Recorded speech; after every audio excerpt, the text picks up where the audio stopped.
Okay, ito. So, in the previous episode, pinag-usapan natin itong, I don't know, shots fired, if I can put it that way, no? And we try to discuss the circumstances, the context, and now pag-usapan natin yung implications ng ginawa ng First Lady. So, for all of the ni BBM, ito na, there's a very clear na butshot to sa akin. Halos sinasabi niya, bastusan na ito. So, does this mean the next step naturally is another favorite ni Ronald yan cabinet reshuffle? Si Ronald kasi nakabantay, baka may opening dyan. So, Gusto ko yung position ni Gadon. remember, August. Pag tumakbong senador, mababakante yun. Ayan. Mananalo yun na senador. Oh, exactly. So pag-usapan din natin siguro yan, both Sara and also the First Lady, what's gonna happen there. But going back to this, we have a precedence whereby BBM was wishy-washy. I don't think BBM was excited about it, but eventually na-ease out si Vic Rodriguez, right? I think that was a big thing. That was the first purge na nangyari. And I won't be surprised the First Lady was among others who, kasi alam naman natin, you can connect the dots. Vic Rodriguez, Buljak TV. I mean, all of these people are connected, right? So, pero wag mo kalimutan, Big R. Muntik nang bigyan ng iba pang posisyon. Si Vic Rodriguez, di ba? Chief of Staff. ni BBM. With the same powers as the Executive Secretary. Pinaliwanag lang ni Chief Legal Advisor, unconstitutional yan, illegal yan. Hindi pwedeng dalawa ang may signing powers. Hindi pwedeng dalawa ang may appointing powers. Dapat isa lang. No? Kaya nag-gang on yung lahat ng mga tao ni BBM sa kanya na cut clean. Hindi na pwede yan. At sabi nga ni First Lady sa interview niya kay Tonying, it's about trust. No? Ano, hindi niya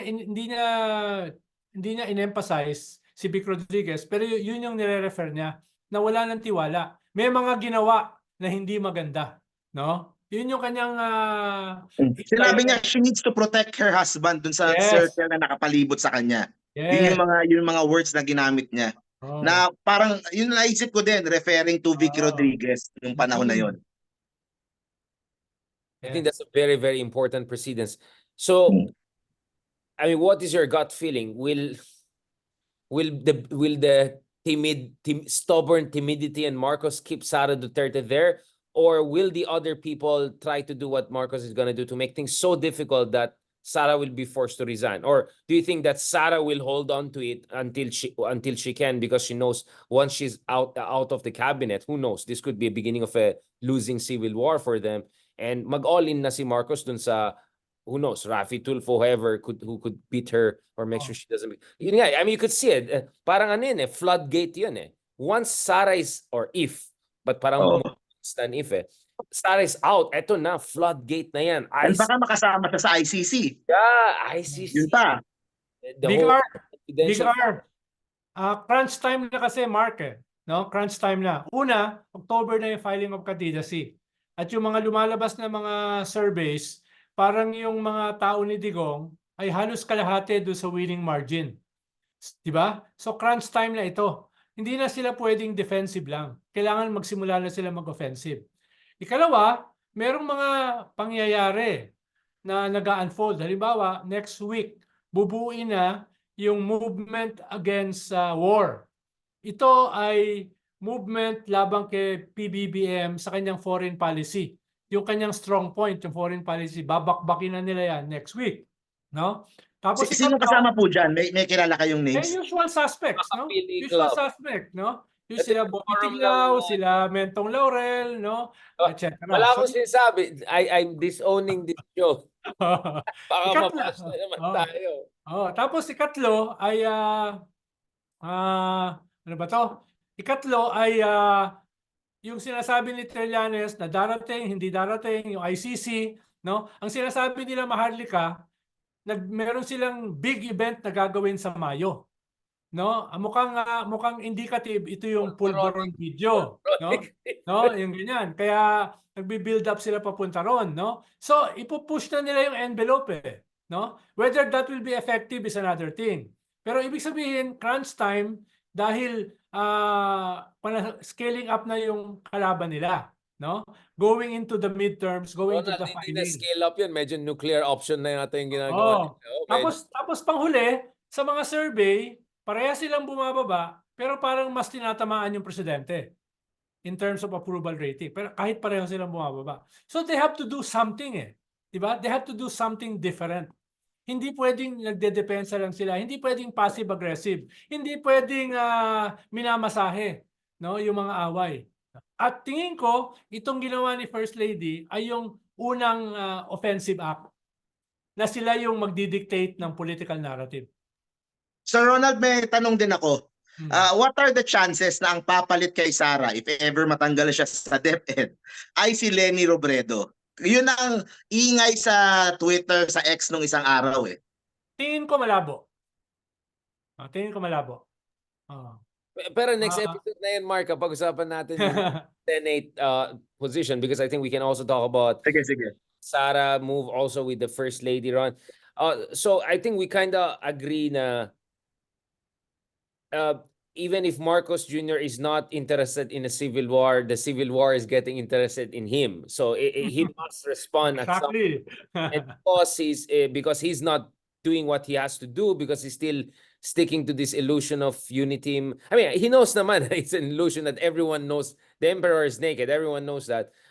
So I think the wife and others are stepping up. My suspicion, Gawa Ronald, na behind the scenes they're already plotting ways to get rid of Sara. I mean, like Ronald, you have been in cabinet meetings with President Aquino back in the day. I mean, can you tell me how dysfunctional an administration can get when in cabinet meetings there's at least one person there who represents total opposition to everything you're doing, not to mention total attack on you as a person? Di ba parang ang awkward na sa cabinet meetings ka, andun yung isang, di ba? I mean, grabe, di ba? Lalo na ngayon, sabi ko nga, Richard, crunch time na eh. Ang daming contradictions na coming to a head. Hindi pwedeng may Trojan horse sa loob, no? Hindi pwedeng may Trojan horse, no? Imaginein mo yung tinginan tsaka bulungan sa cabinet meeting. Tapos merong isa ron na hindi pinagkakatiwalaan nandun sa camp ng kalaban. Imaginein mo yung mga thought bubbles na nagdo-dominate sa cabinet meeting. Diba? Imaginein mo yung thickness ng tension every time magkakaroon ng cabinet meeting. Kaya nga, kung ako si Vice President Sara, kusa na akong aalis eh. Diba? Kung meron akong kaunting self-respect, kusa na akong aalis and dictate the narrative rather than iba ang mag-dictate ng narrative or tanggalin ka or i-pressure out ka, no? Ikaw na yung mag-dictate. No comment nga, di ba? Ang mga narrative Sara ngayon, yung mga kakain siya ng tapos hi guys, tapos gagawa siya ng mga video about lifestyle. Medyo nagba-vlogger na rin siya. Mukhang uso na sa mga VP mag-vlogger na nowadays, sa ex-VP, current VP. So essentially, do you think Sara is trying to just bury her head into the sand and try to pretend like this is not, I mean, medyo untenable yung situation ni Sara eh. Ang problema kasi ni Sara, ang problema ni Sara, Richard, yung kanyang hundreds of millions na intelligence at confidential fund na wala last year. Diba? Ang natitira na lang sa kanya, yung Office of the Vice President na konti ang pondo, no, at pwede pang paliitin, at yung Department of Education na pinakamalaking departamento sa gobyerno. So, meron din siyang pragmatic concerns. How can she maintain her imagery, no? Her platform, no? Her resources, her machinery, no? Go na 4 na taon pa before the presidential election. So, nagbabasiliate din siya dahil napakalaki ng DepEd. At dahil wala na siyang ibang resources, ito na lang yung kanyang gagamitin. Kaya, conflicted siya. Conflicted siya na... Hold on. Ayoko. Diba? Lahat masama na tingin sa'yo eh. Lahat masama na tingin sa'yo, pero kumakapit ka pa rin dahil ninenervyos ka na pag bumitaw ka, baka wala ka ng ibang panghawakan. Wala ka ng mapupulitin. Yun yung isang... Ako naman ang tingin ko parang yan eh, parang mag-boyfriend kayo na gusto niyo nang maghiwalay pareho. Pero parang nahihiya kayo makipag-break, hinihintay nyo magkamali yung isa. Para pag siya yung nagkamali, tapos naghiwalay kayo, pwede mo siyang ituro. Siya yung may kasalanan. I tried to make this work.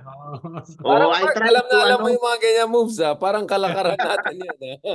Diba? Parang cold na kayo sa isa't isa. Ano na kayo, nagpaprastig ka na kayo.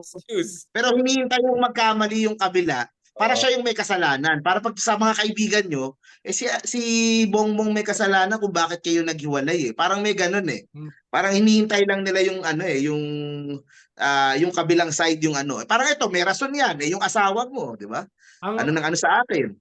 O Ronald, problema, marami So, kang alam sa mga ganyang bagay. Ano? ang problema dyan, Mark, halimbawa kung meron kang isang tunay na political party, isa lang ang kumpas niyan eh. Di ba? Isa lang ang mensahe niyan. Isa lang ang strategy niyan. Ang problema dito sa ating politika, halimbawa, si Vice President Sara, di ba? Ang daming actors at play eh. Nandun yung kanyang tatay, nandun yung kanyang mga kapatid, nandun yung kanyang mga spokesperson, nandun si Gloria Macapagal Arroyo, nandun si Amy Marcos. Iba-iba hugot niyan eh. Iba-iba hugot niyan. So walang isang parang unified plan, no? Walang isang unified messaging. Walang isang Except yan, unity. Except message Oo. of unity. So nahihirapan din si Vice President Sara buhatin lahat 'yan, no? So yan yung problema. itatanong ko, may plano kaya si Sara? Does she have her own plan? Or is she following the plans ng tatay niya? Plano nila tatay niya kay Buloy, ganon? Or meron ba siyang sariling plano? Well, tingin ko at this point, no? Baka pinagsisihan na niya na hindi siya tumakbo nung last election, no? At ngayon, medyo to save not Matagal only herself, yan, to no? save the family, no? To save her friends and allies, kailangan nilang manalo sa 2028. Tingin ko, the decision has been made diyan. Kaya ngayon consolidated sila eh. Ang problema, lahat pasaway eh. Paano mo bibigyan ng framework si Digong? Paano mo bibigyan ng script si Baste at saka si Pulong? Anong ginagawa ni Gloria Macapagal Arroyo? Kaya mo bang manduhan yan?